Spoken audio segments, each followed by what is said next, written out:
Yes, now we are continuing, please concentrate. हमने 10% government bond purchase किए हैं on 1 October 2018।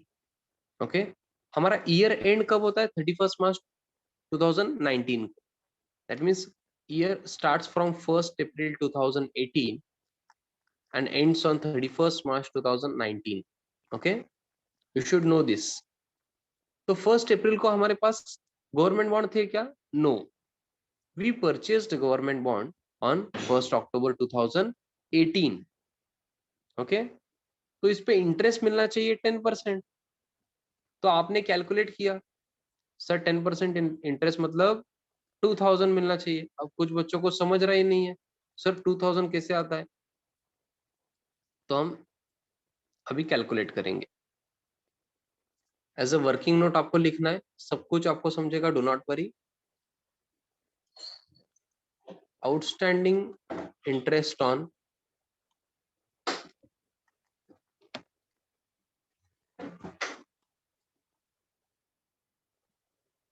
Government bond,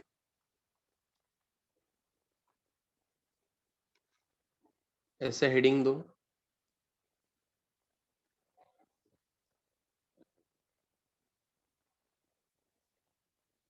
yes, period कितना है? 1 October 2018 to 31 मार्च 2019 के लिए आपको कैलकुलेट करना है। दैट मीन्स 6 मंथ्स के लिए कैलकुलेट करो। October, November, December, January, Feb and March. For 6 months you have to calculate.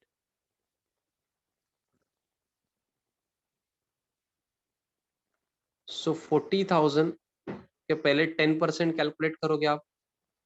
This is 4,000। 4,000 is for 12 months.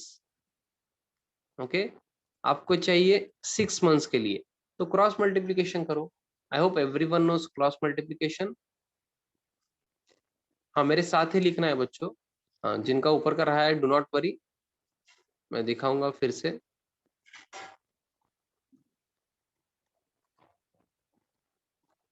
Yes, cross multiplication आपका स्टाइल कैसे भी हो, आंसर सेम आना चाहिए। This is basic maths. Okay, आपको स्कूल में सिखाया होगा क्रॉस मल्टीप्लीकेशन, वैसे ही आपको करना है। I think 2000 is correct answer.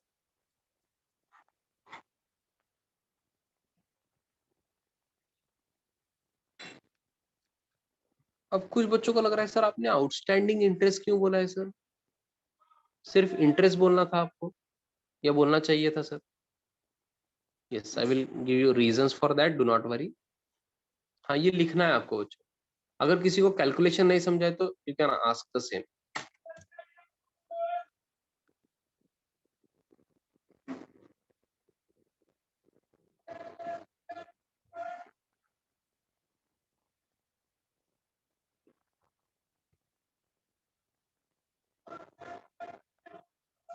Yes, complete होने के बाद प्लीज से डन, प्लीज कंफर्म मी और रेज योर हैंड।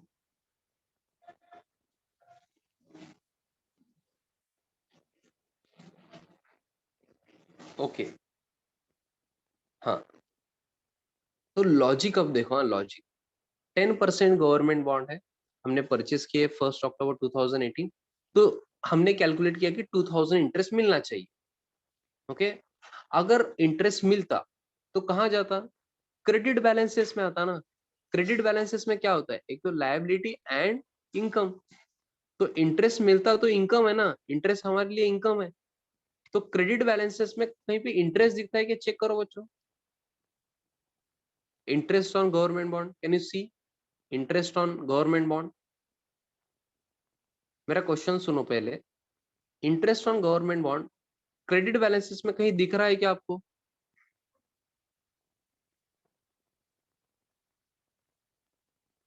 चेक करो ना, क्रेडिट बैलेंसेस में इतनी आइटम्स है, इंटरेस्ट ऑन गवर्नमेंट बॉन्ड कहीं दिख रहा है क्या आपको? नहीं दिख रहा है, बिकॉज नहीं मिला है ना बच्चों। समझ रहा है क्या? सर आपको कैसे पता? अगर क्रेडिट बैलेंसेस में नहीं है दैट मीन्स आपको नहीं मिला है। सर अगर होता तो तो उतनी अमाउंट जो उन्होंने दिया है इंटरेस्ट, जो भी देंगे वो इंटरेस्ट ऑलरेडी मिला है, ऐसे समझोगे आप। बट यहाँ पे तो कुछ भी नहीं दिया है, समझ रहा है क्या? हाँ, तो पूरा 2000 जो है ना, ये आउटस्टैंडिंग इंटरेस्ट है। That means this interest is receivable, इसलिए मैंने आउटस्टैंडिंग लिखा है। समझा है क्या बच्चों? समझ रहा है क्या? आउटस्टैंडिंग क्यों लिखा, समझ रहा है? Because interest is still receivable. Okay, yes. पहले तो इंटरेस्ट इनकम है, इनकम कहाँ जाना चाहिए बताओ? ये इंटरेस्ट इनकम है ना आपका, करंट ईयर का इनकम है। सर मिला नहीं है ना, बट फिर भी करंट ईयर का इनकम है ना, समझ रहा है क्या? रिसीवेबल है, करेक्ट है, बट करंट ईयर का इनकम तो पी एंड एल में जाना ही चाहिए ना। प्रॉफिट एंड लॉस अकाउंट आप करंट ईयर का प्रिपेयर कर रहे हो, तो profit and loss account credit side में आपको जाना है और लिखना है by outstanding interest on government bonds. Shortcut use मत करो, पूरा लिखो आप। वन लाइन मिनिमम ब्लैंक छोड़ो, first line P and L account में debit and credit both side. Okay, और क्रेडिट साइड में अभी लिखना है by outstanding interest on government bonds 2000। और कैलकुलेशन के लिए आप इधर ब्रैकेट में वर्किंग नोट लिख सकते हो। वर्किंग नोट को अगर आपने नंबर दिया है 1 2 ऐसे, तो नंबर भी लिखो। सपोज आपने नंबर 1 लिया है वर्किंग नोट, तो नंबर 1 वर्किंग नोट ऐसे ब्रैकेट में लिखो, सो दैट आपको समझ जाएगा कि कैलकुलेशन कैसे करना है। या just a minute Radhika, specifically अगर कुछ प्रॉब्लम है तो पूछ सकते हो, कोई प्रॉब्लम नहीं, मतलब स्पेसिफिक क्वेरी पूछ रहा हूँ। ओके, हाँ अभी मैंने सेकंड इफेक्ट देना है, तो आपके पास और टाइम है पूछने के लिए। ये इंटरेस्ट इनकम है, इसलिए हमने क्या किया है, P and L account credit side में लिया है। अब ये इंटरेस्ट रिसीवेबल भी है, this is called hidden adjustment. हाँ, याद है ना आपको? जब भी परसेंटेज देंगे या ब्रैकेट में डेट वगैरह देते हैं, this is called hidden adjustment. Hidden, actually hidden नहीं है वो, उन्होंने क्लियरली दिया है ना परसेंटेज डेट वगैरह, तो हिडन कहाँ पे है? बट फिर भी हिडन एडजस्टमेंट बोलते हैं हम, इसलिए हम भी हिडन एडजस्टमेंट बोलेंगे। तो अब ये इंटरेस्ट इनकम है, इसलिए मैंने क्या किया, P and L account credit side में लिया है। बट ये रिसीवेबल भी है बच्चों, मिला है क्या इंटरेस्ट? नहीं मिला है, तो रिसीवेबल है। रिसीवेबल कहाँ जाएगा बताओ ना? Interest receivable, outstanding interest on government bond कहाँ जाएगा? Second effect, balance sheet asset side. Very good Netra, Pratap, Bhagyashree, very good. ये कहाँ जाएगा? Balance sheet asset side. जिनको भी 100% नहीं समझा, डू नॉट वरी, मैं रिपीट करने वाला हूँ, और रिपीट करने के बाद भी नहीं समझा तो टेंशन नहीं लेना आपको, बिकॉज न्यू एडजस्टमेंट है, आपको थोड़ा सा टाइम लगेगा। Outstanding interest on government bond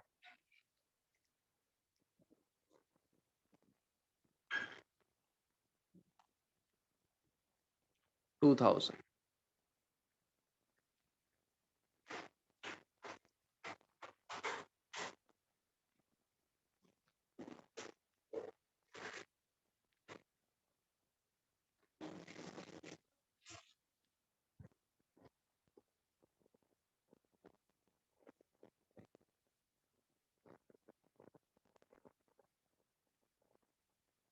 yes, have you completed it?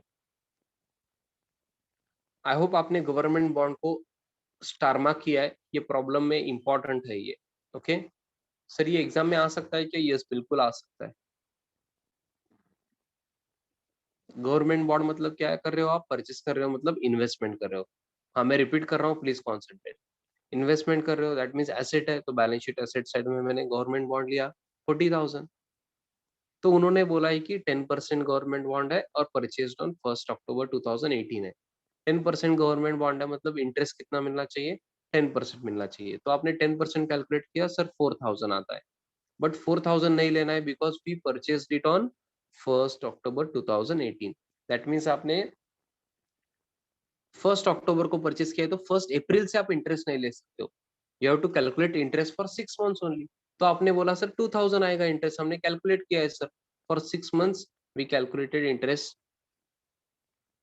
Which comes to 2000. So 2000 interest है. तो ये इंटरेस्ट क्या है आपके लिए, बताओ मुझे, इनकम है या एक्सपेंस है, ये बताओ. चलो, ये जो इंटरेस्ट आपने बोला ना सर 6 month का आपने कैलकुलेट किया, ये इनकम है या एक्सपेंस है?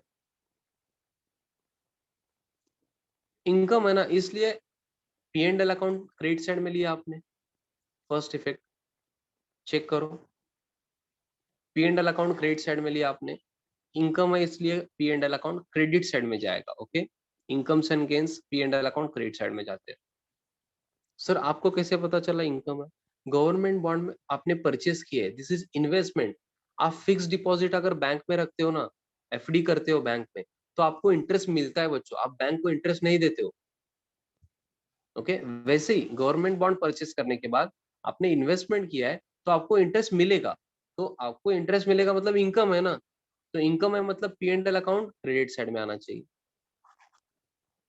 ये 2000 आपने इनकम साइड में ले लिया, मतलब P and L account credit side में ले लिया एज ए इनकम.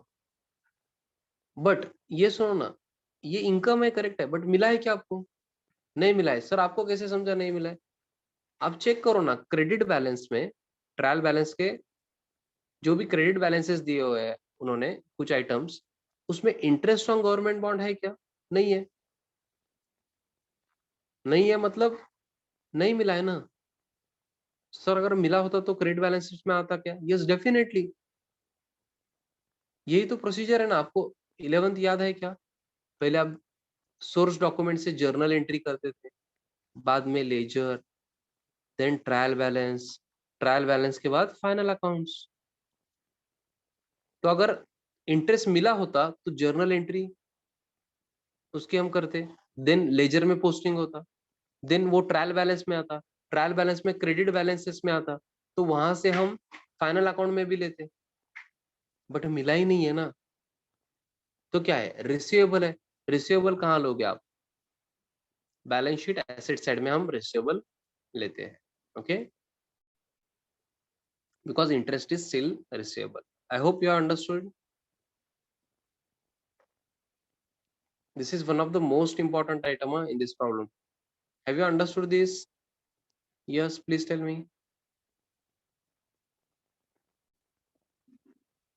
आयशा, अगर थोड़ा सा नेट प्रॉब्लम वगैरह है तो आप क्या कर सकते हो, जहां पे रेंज है वहां बैठ सकते हो प्लीज. हाँ, आपके पास नेट प्रॉब्लम अगर है तो यहाँ से मैं कुछ नहीं कर पाऊंगा. आप क्या कर सकते हो, घर में ही रेंज कहाँ पे ज्यादा है वहां बैठो please. That will be great if it works. Okay, अगर वही काम कर जाए तो कोई प्रॉब्लम नहीं है.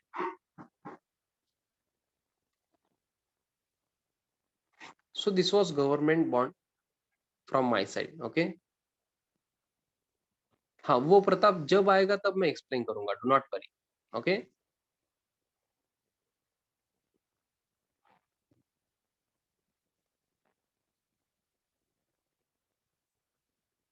यस. सो आज के लिए यही रुकेंगे क्या बच्चों, बिकॉज थोड़ा सा हेवी हुआ है लेक्चर गवर्नमेंट बॉन्ड की वजह से. गवर्नमेंट बॉन्ड की वजह से थोड़ा सा हेवी हुआ आज का लेक्चर, तो आज के लिए यही रुके. हाँ, थोड़ा सा होमवर्क दूं मैं आपको, थोड़ा सा होमवर्क दूं सो दैट ये प्रॉब्लम जल्दी कंप्लीट हो, या 3-4 दिन यही प्रॉब्लम होगा. ओके, अदरवाइज ओके, आपको थोड़ा सा होमवर्क देता हूँ. होमवर्क क्या है बच्चों आपको, ये जो नेक्स्ट फ्यू आइटम्स है, ये डेबिट बैलेंसेस में remaining items and credit balance, आपको क्या करना है, इसकी इफेक्ट सोच के आने हैं. जिससे मोटिव पावर, आपको सोच के आना है कि ये कहाँ आएगा. सर थोड़ा सा और हेल्प करो ना, आपके पास फॉर्मेट भी है, फर्स्ट 3 पेजेस पे आपके पास फॉर्मेट है ट्रेडिंग अकाउंट का, पी एंड एल का और बैलेंस शीट का, है क्या बच्चों? वो देख सकते हो आप, एक बार फॉर्मेट देखो, लॉजिक आपको पता है, आपने आपको क्या करना है. अब एडवर्टाइजमेंट ये कहाँ जाएगा, cash in, cash at bank, cash in hand. अब ये एसेट है, ऐसे लिख के रखो वहां पे. ओके, ऐसे प्रैक्टिस करके आओ थोड़ा सा। ड्राइंग्स क्या करोगे आप, जो भी आइटम्स आपको नहीं आते वो आप क्या करो, कल ज्यादा कॉन्सेंट्रेट करो। ओके, बिल्स रिसीवेबल कहाँ जाएगा, फर्नीचर, ऐसे आपको क्या करना है, लिख के आना है वहां पे। कैपिटल कहाँ पे जाएगा, सेल्स कहाँ लिखोगे, अगर आता है डायरेक्टली नोटबुक में भी लिख सकते हो आप। ओके, ऐसा थोड़ा सा ट्राई करके आओ। और जो भी न्यू स्टूडेंट है उनको क्या करना है, पहले तो आप फॉर्मेट देखो, ये जो आपको फॉर्मेट दिया है ना ट्रेडिंग अकाउंट का, first page, then first page पे ही P&L भी स्टार्ट हुआ है, ये सब आपको रीड करना है, देन बैलेंस शीट। ओके, ये सब रीड करके आप ट्राई करो। ओके, और जो न्यू स्टूडेंट है उनको क्या करना है, जो यूट्यूब पे अपलोडेड लेक्चर्स है वो भी कवर करना है। ओके, 40 मिनट्स के लेक्चर है इसलिए कवर हो जाएंगे weekly. Yes, so this is it for today, bye करना है बच्चों। Yes, bye bye